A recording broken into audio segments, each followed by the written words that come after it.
안녕하세요. 스위스로 팟캐스트 강우성입니다. 드디어 NBA 정규 시즌의 82경기의 여정의 마지막 정규 시즌 경기가 오늘 있었고, 마치 월드컵처럼 동부팀은 동부팀의 마지막 경기, 서부팀은 서부팀의 마지막 경기를 동시에 진행하면서 아주 재밌는 경기들이 있었는데, 오늘은 그 중에서도 좀 가장 플레이오프 시딩의 의미가 있고, 그리고 가장 많은 관심을 받아온 클리퍼스와 골든스테이트 워리어스 경기 얘기해 보도록 하겠습니다. 여러분, 오늘도 시작하기 전에 구독과 좋아요 부탁드립니다. 오늘 클리퍼스와 골든스테이트 경기는 미네소타와 덴버가 승리를 일찌감치 확정을 지으면서 굉장히 경우의 수가 심플해졌어요. 이기는 팀은 플레이오프 직행, 지는 팀은 플레이인 토너먼트로 떨어지는 건데, 리그에서 현재 가장 핫한 팀들 중 두 개의 팀인 골든스테이트와 클리퍼스가 만나는데, 골든스테이트는 올스타전 이후로 디펜시브 레이팅이 리그 1위, 넷 레이팅이 리그 3위, 클리퍼스는 시즌 전체로 봤을 때도 디펜시브 레이팅이 리그 3위고, 최근 15경기 구간 동안 13승 2패로 이 구간 동안 리그에서 가장 많은 승리를 올렸고요. 오펜시브 레이팅 1위, 디펜시브 레이팅 3위, 넷 레이팅 리그 1위를 기록하고 있습니다. 두 팀이 모두 뛰어난 디펜시브 팀인 만큼 이 경기의 양 팀의 디펜시브 배틀이 엄청 치열했는데요. 서로 디펜스가 좋은 팀이기 때문에 이 디펜스를 깨기 위한 양 팀의 굉장히 하이레벨 오펜스 전술을 볼 수 있었고, 디펜스 전략도 굉장히 재밌었던 경기. 경기는 클리퍼스가 초반에 근소하게 앞서 나가다가 스테픈 커리가 2파울로 1쿼터에 일찌감치 나가게 되고, 지미 버틀러가 그래서 평소 로테이션보다 더 빠르게 경기에 들어오게 되면서 어쩔 수 없이 버틀러가 골든스테이트의 공격을 이끌어야 되는 상황이 되었거든요. 그런데 버틀러가 시즌 마지막 가장 중요한 경기에서 플레이오프 지미로 변신하는 모습을 보여주면서, 특히 클리퍼스 벤치 유닛이 나오는 구간에서 보그다노비치, 아미르 쿠피를 공략하면서 골든스테이트한테 12점 차 리드를 안겨주죠. 이 구간에서 모세스 무디 수비가 엄청났죠. 두 번이나 막 스틸을 하고 속공으로 이어지게 하면서 골든스테이트가 수비에서 잠그고 쉽게 득점을 하는데 큰 역할을 했는데, 이후 다시 클리퍼스 주전 라인업이 들어오면서 하든, 레너드가 엄청난 샷메이킹을 보여주면서 경기를 더 따라잡고, 특히 이번 시즌 클리퍼스가 레너드 복귀 이후에 자주 사용하는 액션인 크로스 실도 보여주면서 타이론 루 감독은 카와이 레너드를 이용한 득점을 올렸죠. 이 작전은 레너드가 주바스를 크로스 스크린에 걸어준 다음에 상대 빅맨이 스위칭을 함으로써 주바스한테 미스매치를 주지 않으려고 한다는 것을 이용을 해서 레너드가 안쪽에 치를 하면서 자리를 잡은 후 쉬운 골밑 득점을 하는 액션입니다. 주로 작전 타임 이후에 클리퍼스가 이 액션을 자주 사용하는데, 오늘도 이 액션을 사용하면서 클리퍼스가 이 쿼터에 추격을 하는 신호탄이 되죠. 그리고 노말 파월이 하프타임 종료 직전 슈팅으로 클리퍼스가 앞서 나가면서 경기가 후반으로 갑니다. 이 후반부터가 진짜 재밌는데, 3쿼터에 들어와서는 스티브 커 감독이 클리퍼스의 공격을 막기 위해서 진짜 여러 가지 수비 전술을 시도하거든요. 이 경기의 스토리라인은 제임스 하든과 카와이 레너드가 골든스테이트가 어떤 수비 전술을 들고 나오든 다 무용지물로 만들어버리는 게 이 경기의 스토리예요. 3쿼터 시작하고부터는 하든과 레너드의 아이솔레이션을 골든스테이트가 줍니다. 골든스테이트의 수비 전술은 하든과 레너드가 아이솔레이션을 하더라도 수비에서의 로테이션을 최소화하는 거였어요. 제임스 하든에게 모세스 무디를 붙이고 카와이 레너드에게 지미 버틀러를 붙여서 이 선수들의 아이솔레이션을 최대한 버티고 다른 곳에서 헬프를 가지 않음으로써 수비 로테이션을 안 하겠다는 작전이었거든요.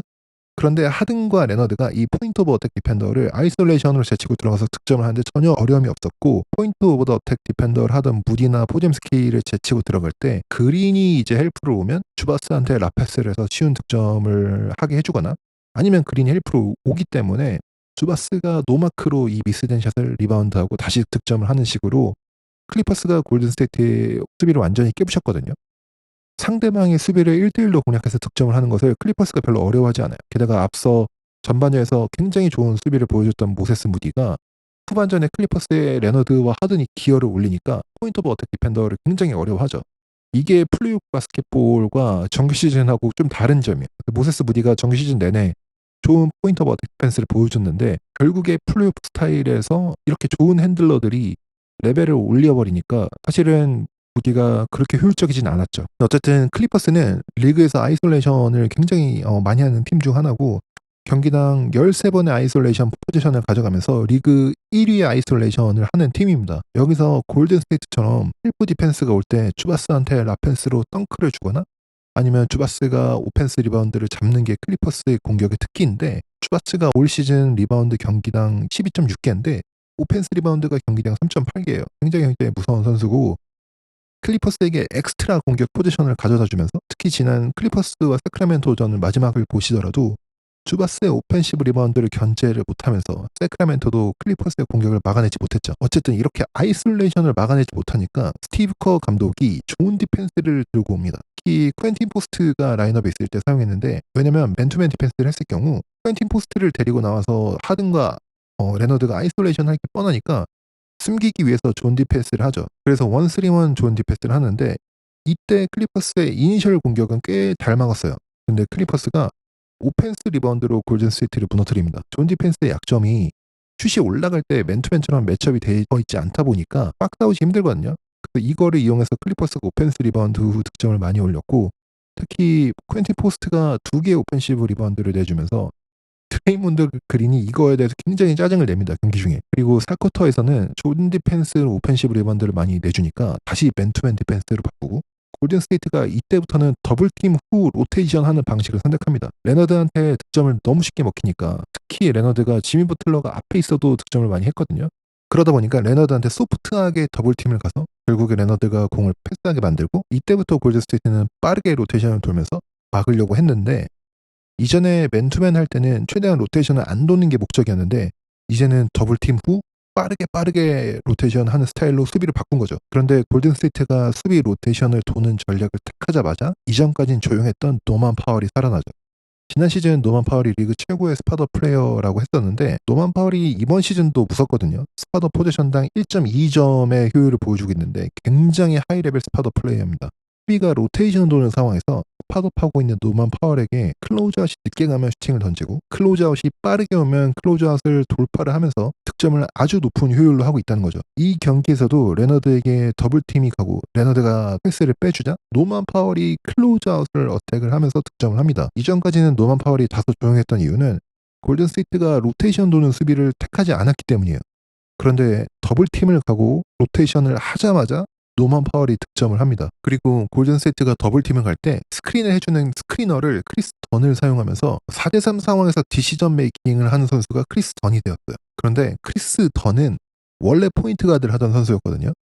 크리스 던이 포인트 가드로 커리어를 못 이어간 이유는 드리블이 이 선수가 좀 높아요. 그래서 코트의 미들 지역으로 갔을 때 굉장히 스틸도 많이 나오고 어쨌든 턴오버가 많이 나오니까 그런 단점 때문에 포인트 가드를 못하는 선수인데 이렇게 스크린하고 롤을 하면서 4대3 상황에서 미들에서 공을 잡으면 여기서 디시전 메이킹 하는 것 정도는 충분히 할 수 있는 선수거든요. 미들 지역으로 못 가서 포인트 가드를 못했는데 미들 지역에서 공을 잡게 되는 거죠. 크리스턴이 이 상황에서 플로터도 넣고요. 드레이몬드 그린이 롤러를 태그하려고 크리스턴에게 붙으면 이때 주바스한테 라패스를 던져서 주바스의 클러치 득점을 만들고요. 공격에서 약점을 가지고 있는 크리스턴이 이 상황이 되니까 공격에서 골든 스테이트를 완전히 무너뜨립니다. 다시 그래서 이 전반적인 수비 변화를 생각을 해보면 하든 레너드 아이솔레이션 못 막다 보니까 여기서 파생되는 주바스와 리바운드 공격을 골든 스테이트가 막을 방법을 찾지 못했고 존 디펜스를 하니까 계속해서 오펜스 리바운드를 뺏기고 더블팀 후 로테이션 하려고 하니까 노만 파월의 클로즈아웃 어택을 생각해야 되고 크리스 던이 쇼트롤을 하면서 4대3 상황에서 골든 스테이트의 수비를 무너뜨리고 이렇게 되면서 골든 스테이트가 수비에서 전혀 답을 찾지 못했어요. 4쿼터 마지막에 4분 남은 구간부터 4쿼터 끝날 때까지 클리퍼스가 야투 5개 시도해서 5개 다 넣었고요. 클러치 타임 때 야투를 다 넣었다는 거는 엄청나게 골든 스테이트가 클리퍼스의 공격에 고전을 했다는 거죠. 그런데 이런 클리퍼스가 이렇게 공격을 잘했는데도 견뎌낼 수 있었던 거는 반대편에서 스테픈 커리와 지미 버틀러가 굉장히 또 하이 레벨로 스코어링을 해줬기 때문이에요. 스테픈 커리가 리로케이션 3, 자유투 계속 얻어내면서 골든 스테이트가 침몰하지 않게 해줬고 결국에 마지막에 드레이몬드 그린이 레너드의 아이솔레이션을 막아내면서 연장전에 가거든요. 연장전에 들어가면서 스티브 커 감독이 또 한 번의 수비에서의 체스 무브를 가져가는데 지미 버틀러가 레너드를 1대1로 막기 좀 어려워했어요. 그러니까 사이즈가 더 큰 드레이몬드 그린을 레너드한테 붙이고 하든한테 게리 페이튼 2가 붙고 그러면서 지미 버틀러를 주바스한테 붙이는 과감한 매치업 변화를 줍니다. 매치업 변화를 통해서 다시 한번 아이솔레이션을 유도하고 대신 골든 스테이트가 수비에서 로테이션을 돌지 않겠다는 작전이거든요. 그런데 여기서 제임스 하든이 한 번은 트랜지션 3, 그 다음에 한 번은 지미 버틀러를 상대로 터프한 3점 슛을 메이킹하면서 클리퍼스한테 리드를 안겨주고 골든 스테이트는 커리의 턴오버, 그린의 오픈 레이업 미스, 그리고 마지막 버디힐드 3점이 미스를 하면서 경기를 따라잡지 못하고 집니다. 클리퍼스가 진짜 정말 중요한 승리를 거두고 플레이오프 마지막 한 자리를 차지하면서 5번 시드로 플레이오프를 진출을 하거든요. 오늘 경기에서 저는 진짜 칭찬해주고 싶은 선수가 먼저 제임스 하든이에요. 제임스 하든이 연장전에서만 3점 2개 포함해서 12점을 득점했고 경기 총 39득점, 15시스트, 7리바운드, 2블락, 2스틸을 했거든요. 골든스테이트의 디펜스를 공략하는데 하든이 가장 큰 공을 세웠고 특히 연장전에서 버틀러 상대로 넣은 3점이 사실은 저는 이 경기의 쐐기포라고 생각해요. 하든이 이 경기뿐만 아니라 이번 시즌 클리퍼스 성공에 가장 큰 역할을 한 선수죠. 레너드가 없는 상당히 긴 기간을 클리퍼스의 공격의 엔진으로서 팀을 이끌었고 주바스의 능력을 완전히 잠금 해제해줬죠.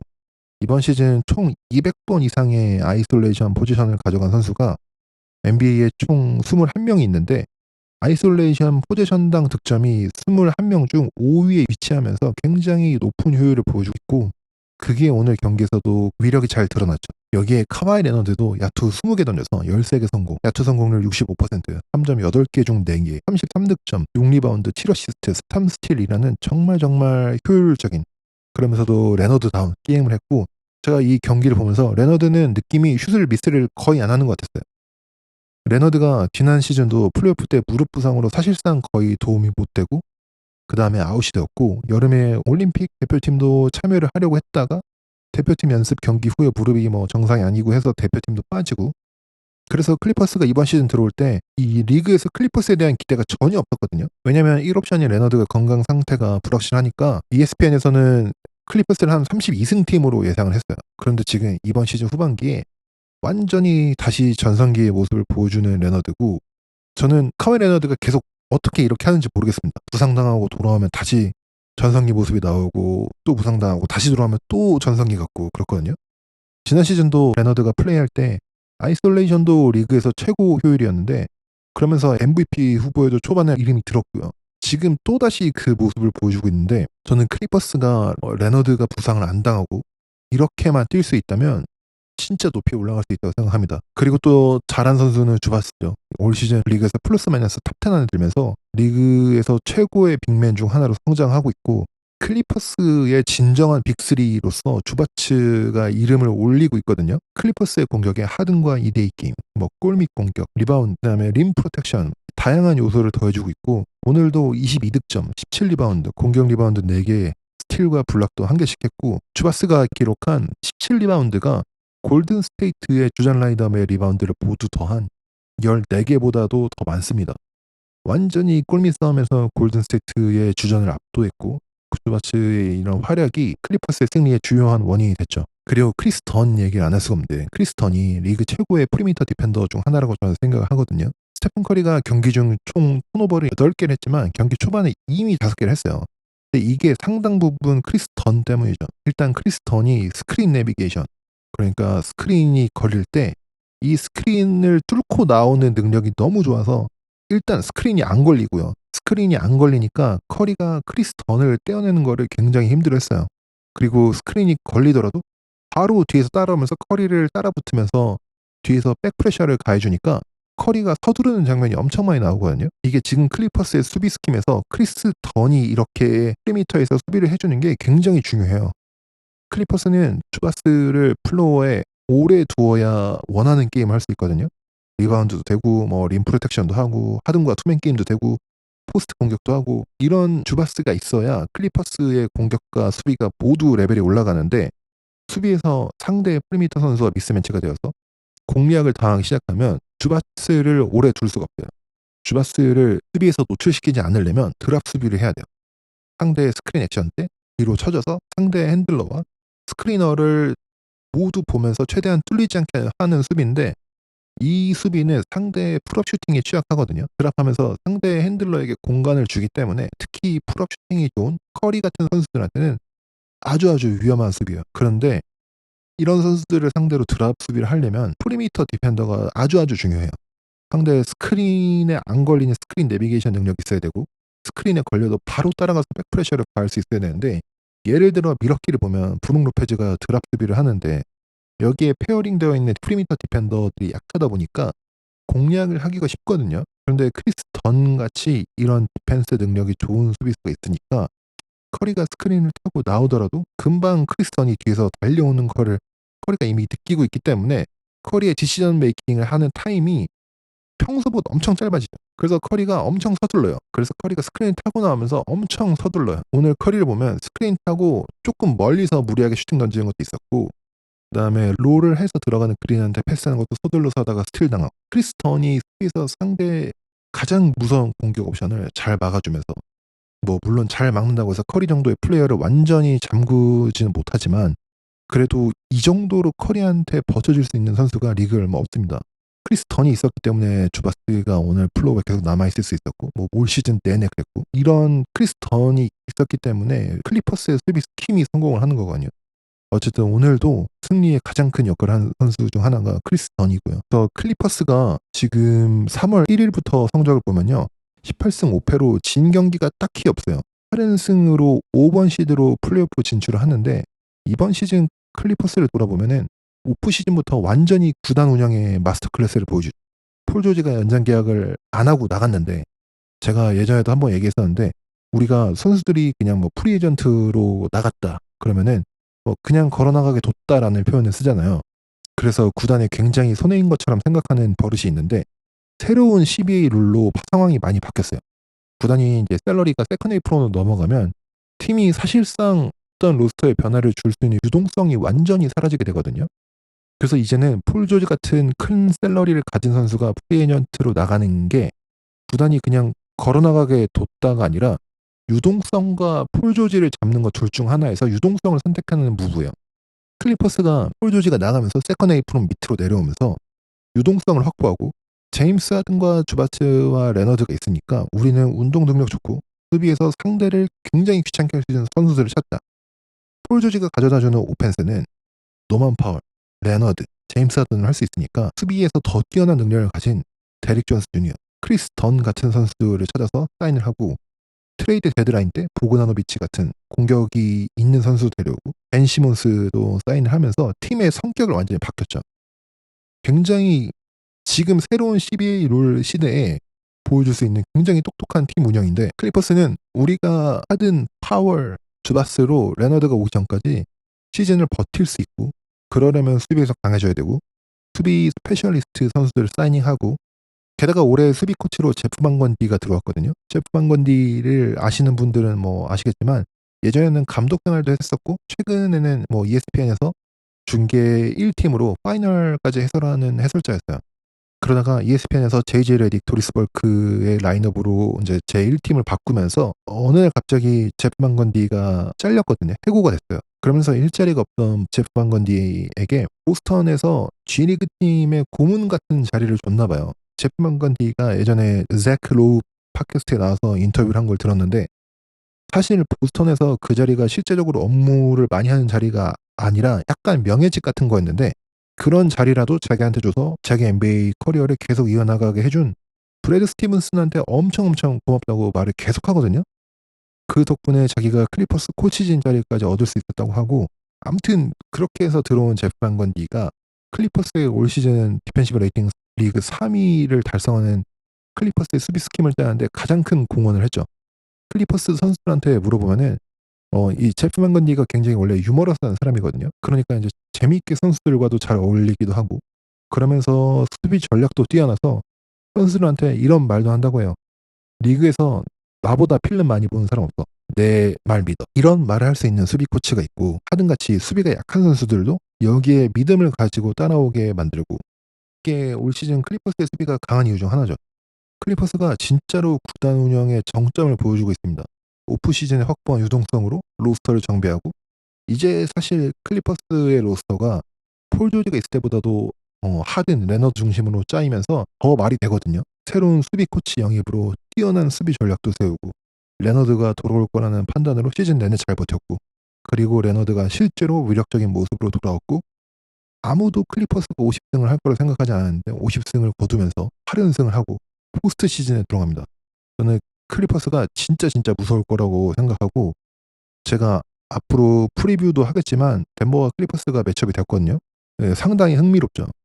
주바스가 요키치와 매첩이 잘 되는 몇 안 되는 센터 중 한 명이고, 클리퍼스는 리그 최고의 명장 타이론 루가 이끄는 팀이고, 덴버는 얼마 전에 감독을 자른 팀이고, 클리퍼스는 리그 최고의 뎁스를 자랑하는 팀이고, 덴버는 뎁스가 거의 없는 팀이고, 하지만 덴버는 리그 최고의 선수 요키치가 있고, 지금 리그 역사상 가장 뛰어난 오펜시브 시즌을 보내고 있는 요키치가 이 클리퍼스를 상대하게 되는데, 이 대결이 어떻게 될지 나중에 프리뷰를 하도록 하겠습니다.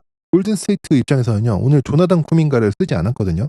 결국에 제가 지난 에피소드에서 말한 대로 조나단 쿠민가가 어떻게 보면은 웨스트브룩과 비슷한 선수예요. 고점도 높고 저점도 낮고, 스티브 커 감독이 결국에 시즌에서 가장 중요한 경기를 할 때가 되니까 조나단 쿠민가가 가져다 줄 고점도 있지만 결국에 실수하는 위험 부담을 가져가고 싶지 않다는 결정인 것 같아요. 5년 224밀리언 달러라는 루키 맥스 연장 계약을 원한다고 알려진 쿠민가가 결국 시즌 마지막 경기에서 가장 중요할 때 뛰지 못하고, 이게 또 다가오는 오프 시즌에 드라마를 만드는 과정 중 하나가 될 것 같긴 합니다. 골든스테이트는 오늘 클러치로 갈수록 클리퍼스를 막는데 초점을 둔 수비 중심의 라인업을 가져갔죠. 그런데 제가 말씀드린 것처럼 골든스테이트는 로스터상 어쩔 수 없이 스몰볼을 할 수밖에 없는 팀이고, 퀸틴 포스트는 오늘 보신 것처럼 플레이오프 세팅의 경기에서는 사실 많이 사용을 못할 것 같아요.